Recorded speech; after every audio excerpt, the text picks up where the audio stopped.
Hey people, this is Conrad Layn here. Welcome to this segment, Turo Ideas. It's a segment I created to go over different ideas I think will help even make Turo that much stronger. So I love the company.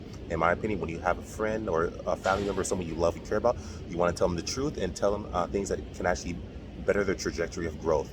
And I believe in Turo so much. I love it. So I love Turo so much. Great culture, great company, and I'm a huge fan of Turo. But at the same time, I want to add some extra ideas that I think will help better Turo even further. One idea is tips. I sincerely think, especially for hosts that are starting off and hosts that are veterans as well, both, I think it'd be really cool if and when the Turo guest wants to give a tip by themselves, not forced. I think they should be able to accept a tip. And if Turo's worried about, say, maybe some type of legality or something, some type of litigation, or just some type of problem that might occur legally, what I think is they can take the same approach that, when we file an independent claim, it's not deemed a gray market transaction, because as long as we report to Turo and it's documented, it's not a gray market transaction. I think we should take the same approach. So if a Turo host wants to accept tips, I think they should be able to. And I think the way this should go is document, notify Turo, hey, I received a tip. It can even be something in the messaging to really make it streamlined. And the best way to do, I think, is not just accepting money, because cash can get kind of sloppy. It's creating a concise option through the app that the Turo guest has an option to tip the host. I think even having just the option of a tip will allow guests and hosts to collaborate in that experience, meaning that once you know there's an option, you'll be more inclined to tipping, for example. So if there's no option to tip a host, you're probably not going to think about it unless you just really had a great experience and hey, great. But I think that if there's an option, optional option though, something that you're not forced to do. I don't think a guest should be forced to tip, or there should be no automatic 18% gratuity, like at some of the finest, most great, delicious restaurants out here in California. There should not be an added 18% gratuity. But what I think there should be an optional gratuity, start from maybe 5%, 10%, 15%, and then other. Like, so if a host wants to, a guest wants to even give you maybe 20% tip, 30% tip, 100% tip, whatever, 1,000% tip, $1 tip, I think there should be an option to put in dollars, percentage, 5, 10, 15, and then other.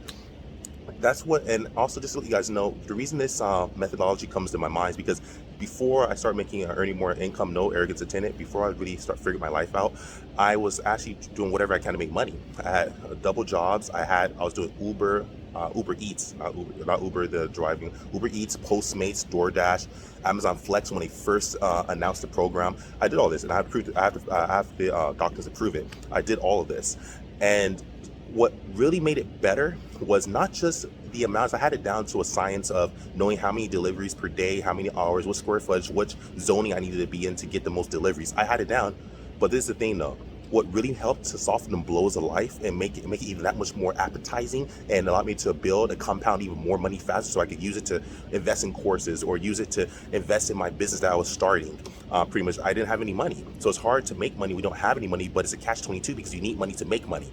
Crazy, right? What comes first, the chicken or the egg, pretty much. So I was doing that to earn as much money as I can. I was working jobs. I was doing Postmates, Uber, all early hours in the night, 2 a.m., 3 a.m. I used to go near Hollywood. I knew that people party in Hollywood on the weekends, so I knew I would have a lot of deliveries. I had it down to a science. I knew my area here in California, and I did it. It made me humble. It made me always remember to appreciate people and say thank you to people, because when I got tips, I really appreciated it. But it should never be a forced option, in my opinion. So that's what I think, and that's where it comes from, because I remember the times of doing Postmates early in the morning. Yeah, I remember like going from 10 p.m. at night to 5 a.m. in the morning, having to sleep for a few hours to get up for work again. I remember that. I remember doing multiple apps, DoorDash and Postmates at the same time, so I could double up the money and get tips. I think it'd be a great option if Turo added the option to add tips. Then you'll significantly build more company morale. At the same time, you'll also be able to allow the Turo host to earn more income. Second, it won't be forced on the guests. And if you're worried about legalities, you can simply create something, just an option that's optional, and it's a little terms and conditions, and the guests will only tip there, and it'll go directly and directed to the host bank account, something like that. That's just an idea. I think my Turo idea for today is add some Turo tips. I think it'll be great. Hope this idea goes somewhere. If it doesn't, great. Turo's still a phenomenal company. I love the company. I love the company, seriously.